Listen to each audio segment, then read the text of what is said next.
phone.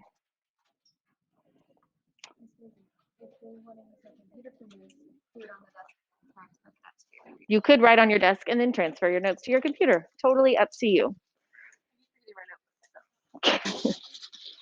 So today we are going to talk about analysis, which is something that we have been working on kind of off and on in all of our writing.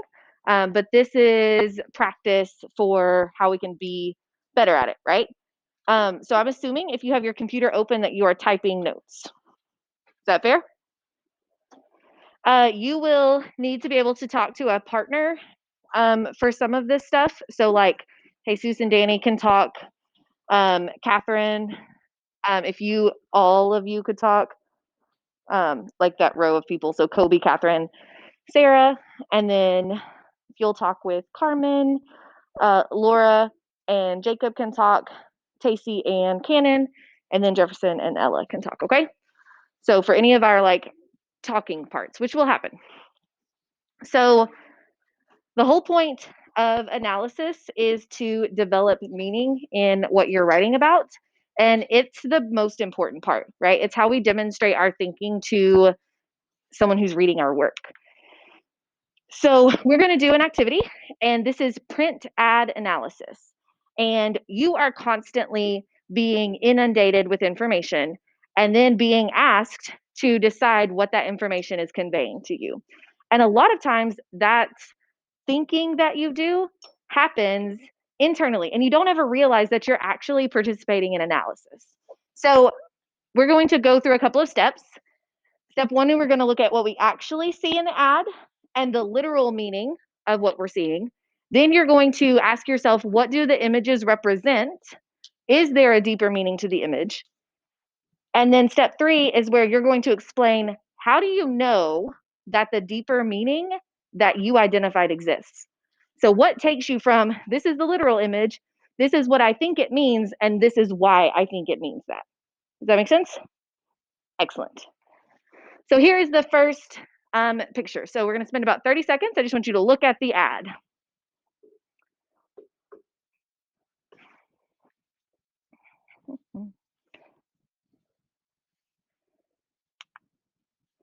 So step one is, what do you actually see? Raise your hand. What do you actually see? A person holding a treat in front of a dog. Gabby, what do you see?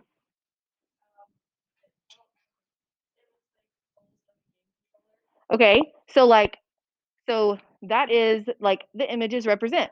So what represents the game controller? The dog bone. Okay. What else do we literally see? The dog looks like it's dancing. Okay. Or walking. It's doing something that dogs only do if they're like well trained. Is your hand up, Ilani? What do you see? This up here? Yeah, the pedigree symbol. Good. So what, Gabby, you said that this is kind of representative of what? A game controller. Okay. What do you think this is controlling? The dog. Okay. So I'm going to have you talk to your partner about this. If the treat is controlling the dog, what is the deeper meaning that we are supposed to take from that? Talk to your partners. Go.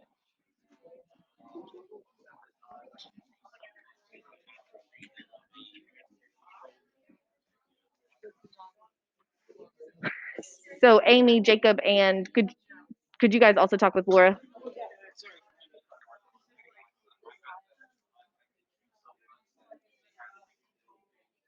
All right, guys, in 3,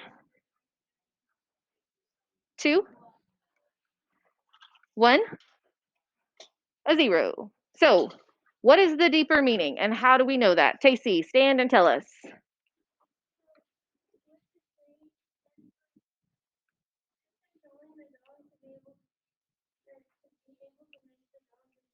Uh-huh. Uh-huh.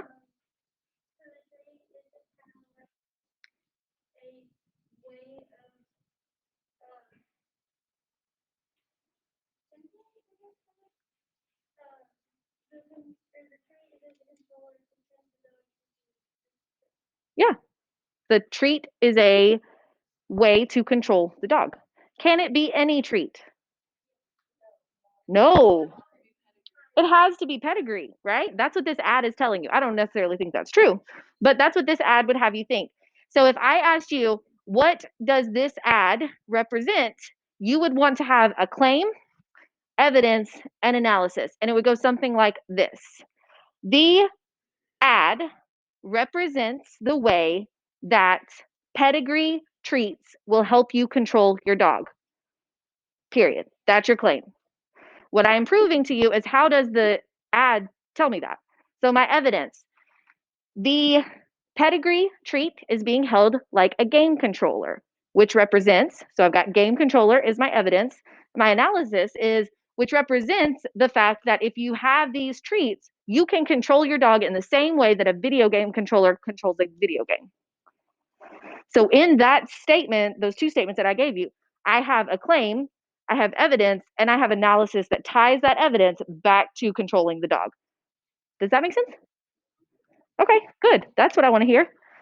So, some phrases that you might want to write down that will help you in making sure you are providing analysis, right? So, these are the phrases that if you use them consistently, we will understand where your analysis is coming from.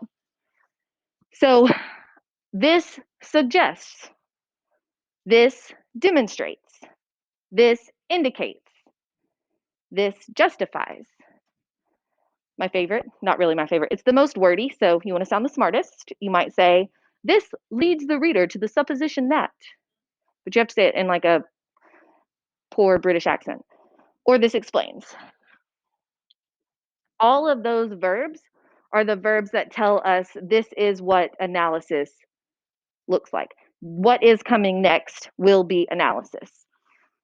The this, right? So like all of these thises can be replaced with evidence.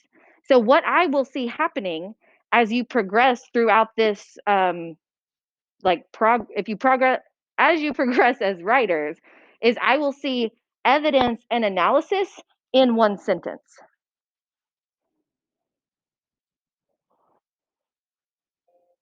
Yes, Mr. Best.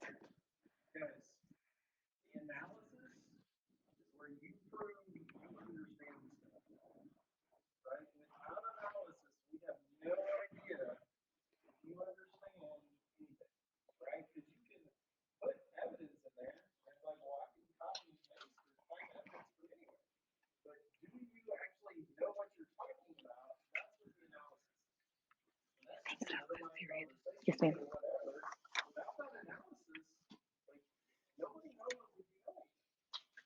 That's right. So this is the most important part, I think, of writing. So once you have those phrases, they force you to explain your thinking, which is what analysis is. If I say this suggests, you have to fill in the blank. What does it suggest? Right? If I say this explains, I expect that someone is going to expect me to explain, right? Those words force you. So my challenge to you is to use those words in all of your writing. Because from this point forward, anything you write for me should have a claim, it should have evidence that's cited, and it should have analysis. Okay. So here's another one. Everybody look at the ad. And then I'll tell you right here, it says littering says a lot about you.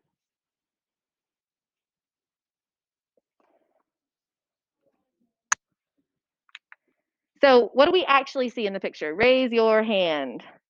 Casey.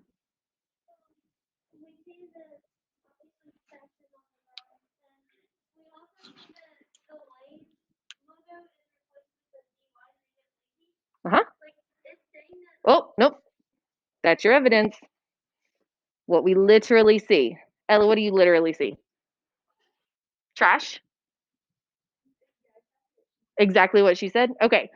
Do you see something else, Kobe?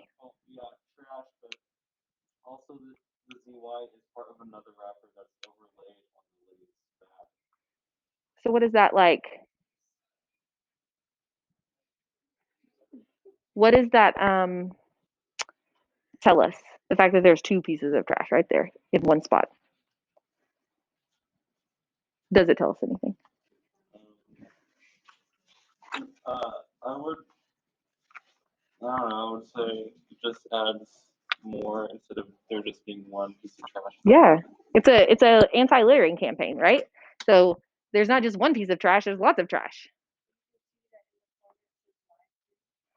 Down here it says live green, right? Which is like their green living is, she's got it open on her computer. Yeah. Okay, so what do the images represent? If I say the word lazy written in the trash suggests what? Lizzie.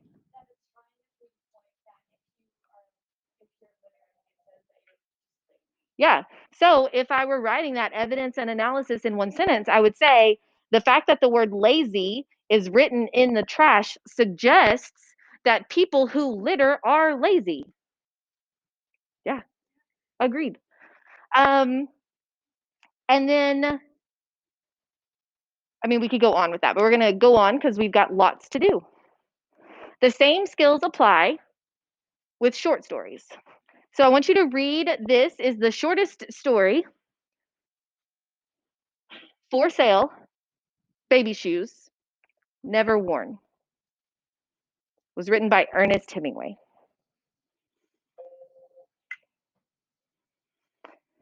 So I want you to talk with your partner, and I want the answer to those three questions. What do we actually have in this story? What does it kind of lead us to think, and why do we think that? Go.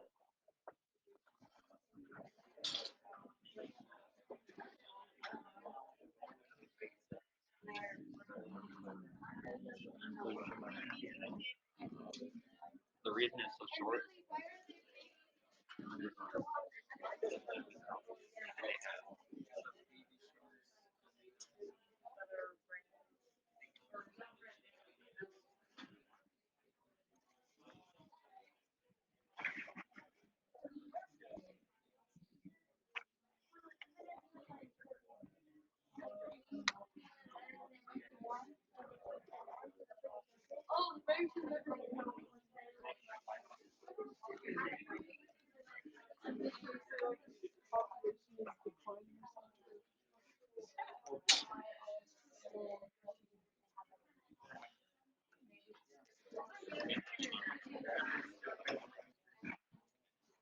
All right, guys, in 5, 4, 3, 2, 1. For Sale, Baby Shoes, Never Worn. So what do we literally see in this? Gabby, literal. Okay. What do we make out of that? What are some possible kind of claims that we could make? Ella.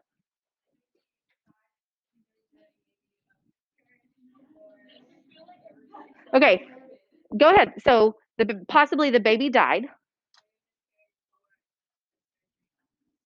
Yeah. And so the baby shoes were never worn. Yeah. Alden.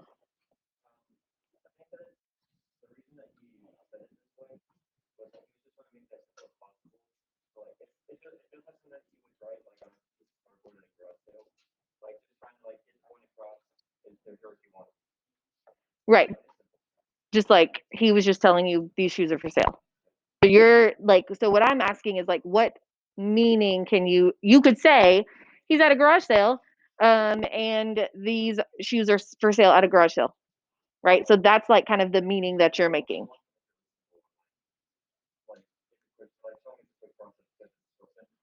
Okay. Hold on, back here. Shh. You said the child was what? Yeah, so baby's growing really fast. He outgrew the shoes. There were tons of shoes that Oliver was gifted that he never wore because one, he was like a little hillbilly and he didn't want to wear shoes. And two, he was just growing so fast, he didn't get to wear them. Gabby, last one. Yeah, absolutely. All of those are justifiable reasons. So here's what I wrote, right? Here's my evidence and analysis. The fact that the baby shoes have never been worn imply that something bad has happened to the baby. This incites empathy for the seller of the shoes because there is a sense of loss that the reader cannot alleviate. Or you could say something different. You could say the fact that the baby shoes have never been worn imply that the child was growing too quickly and the shoes are in perfect condition and the mother is just trying to, I don't know, make some money. Get rid of them. Unclutter the closet. Sarah.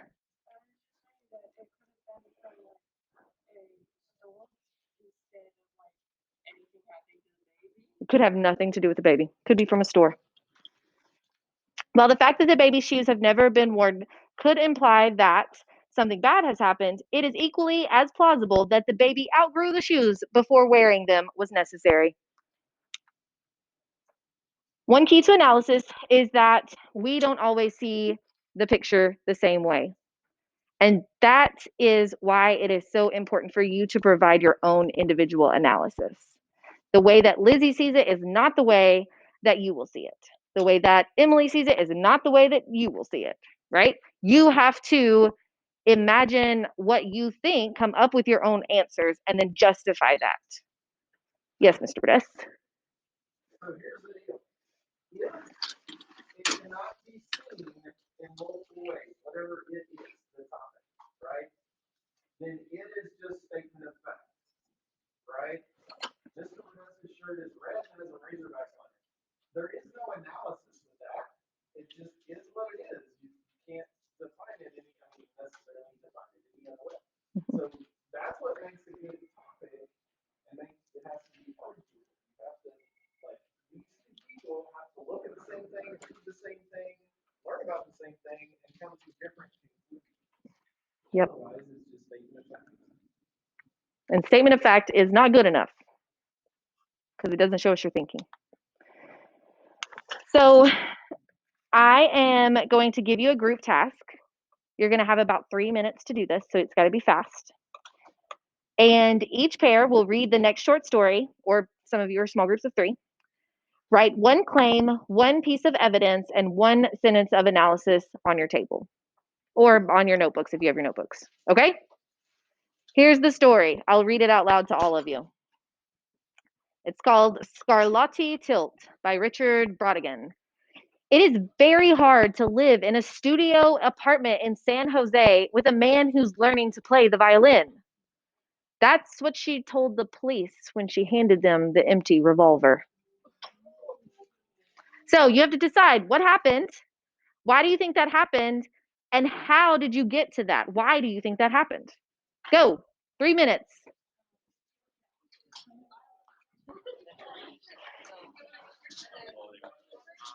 I think just because it's like 2, 1. So what is our claim? What do we think happened? Go, Emily. The woman shot her roommate. So phrase that in a claim. In the story, comma.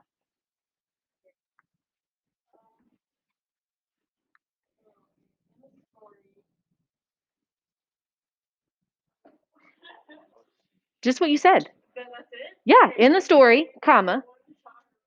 The woman shot her roommate. Did anyone come up with a different claim? Matt, what was your claim? You go next. The woman shot the violin. So you would say, in the story, comma, the woman shot the violin. Okay, what'd you guys say? In the story, the woman wanted to kill herself, so she called the police because she was like, I don't actually want to do this. I don't know. Laura.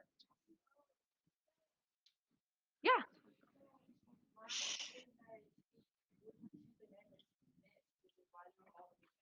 Okay. Yes. right? So in the story, the woman attempted to shoot her roommate but was unsuccessful, period. You're proving that it was unsuccessful. Good. So now my evidence and my analysis can be in one. Oh, Ella wants to go. Come on, Ella. Go ahead. Nope. You got to stand. I know I'm punishing you. I'm just kidding. Had a gun but didn't have a license for it, and the police were taking it from him. Okay. In the story, comma, the woman had a gun but no license, so the police were there to remove it from her possession. Super dramatic. I love it. So what evidence did you guys come up with? Let's go with Matt. What was your, yeah, so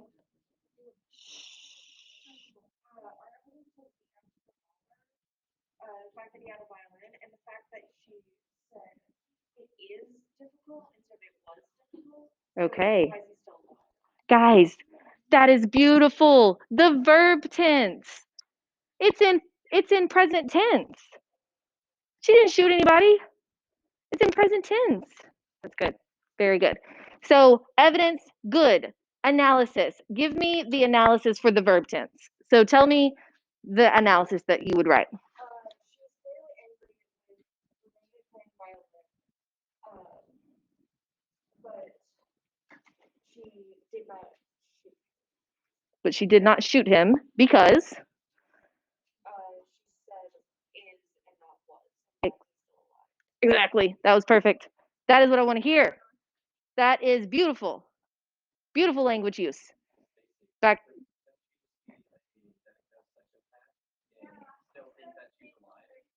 Yeah, you could be. Like literally, here's what I want you to know from this, right? Number one, this is a fun short story because there's like no actual answers. And so you have to really make meaning. And number two, Mr. Burdett and I often say, we don't really care what you think unless you can prove it, right? We want you to take what you think and prove it to be true with evidence and analysis. So if you think that this person was psychotic, that's fine. We support your ability to have independent thoughts. You have to prove it with evidence and analysis. So if you can do that, that's all that counts. Go ahead. If you hit the violin on a table, it'll break. Have you ever been mad enough to shoot something? Yes, but There's a lot of like good feeling that can come from shooting something. I don't know. don't say that to a suicidal person. Got it. Okay, so if everyone could come back here. Is this a question? Okay, everyone turn your faces away from your phones and towards Sarah.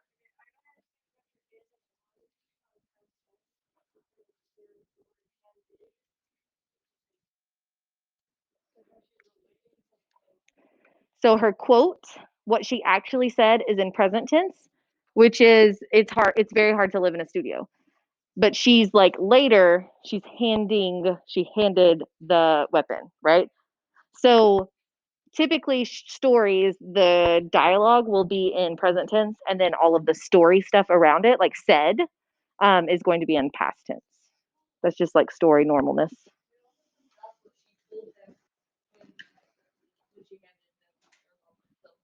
That's true. Yes. Yes. No, put what she said in past tense unless she said it in past tense. Right. But she's saying it in that moment. Yes. So wouldn't it also be passed as like her statement to the police? Therefore, he could have died later after. Could be. And you could totally justify that with analysis. Huh? This is the whole story. There's nothing like I'm not keeping story from you. I promise.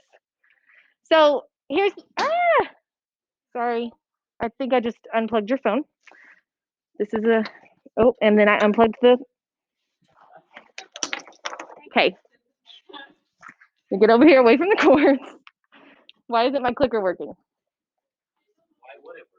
Why would it not work? Ugh. No, I've got like directions and stuff. Oh no. Okay, so I have one more slide. You guys could look up here. On the AP World History exam, you are going to have a section of short answers. This is what these will look like. What I am telling you is that when you get to the AP World exam and you're writing your short answers, you will need a claim, evidence, and analysis. That may be claim one sentence, evidence one sentence, analysis one sentence. It might also be claim one sentence, evidence, and analysis melded together with those verbs. For example, identify one way in which the event depicted in the image reflects political changes in the global balance of power in the 18th century. When you are writing your claim, you are going to use the verbiage from the prompt. In the global balance of power in the 18th century, comma, blank reflects the political change of blank. Something in the image reflects this political change. And then you tell us what it is and analyze that thing in the next sentence. Mr. Burdess.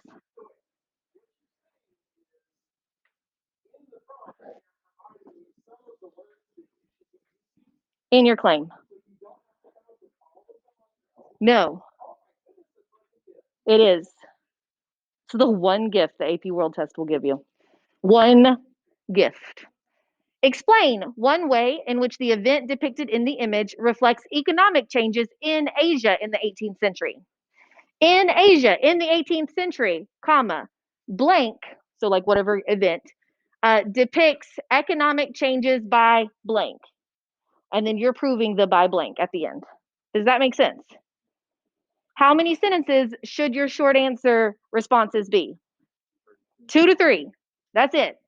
You ain't got time because you get, I think, 45 minutes for 3 short answers. 2 to 3 sentences is all you have time for.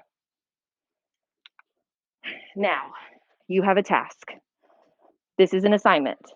This is being graded for 2 things. Based on section 5.1, which we gave you 2 days in class to read, we gave you guided notes for, we let you watch the Heimler's history video. So you have all of the things in your brain that you need. You know the answer, so don't panic. Based on section 5.1 in your textbook, write a paragraph that includes a strong claim, multiple pieces of evidence, and analysis answering the question, what are the effects of the emergence of Enlightenment thought? Yes, you can do that. We can do this. All of you can. Yes, I don't care if you use your notes. Shh. Estrella. Okay, that is such a good question. Listen to Estrella's question because it will save you time. You are writing one effect. It says, remember, you are writing one paragraph. So I would choose one effect and write about that one effect. Does that make sense? Okay, look at my face. All of your eyes on my eyes. There is in the agenda a Google document that you need to click on. You need to file, make a copy, and then you are going to write your response. I am setting the timer for 12 minutes. This is not an essay. This is a paragraph. This is part of an essay. It is a paragraph. I do not want you to spend 6 years on this paragraph. I want you to spend 12 minutes. Claim, evidence analysis, evidence analysis, evidence analysis, done. Got me? Don't bro me. I am unbroable. And 12 minutes go.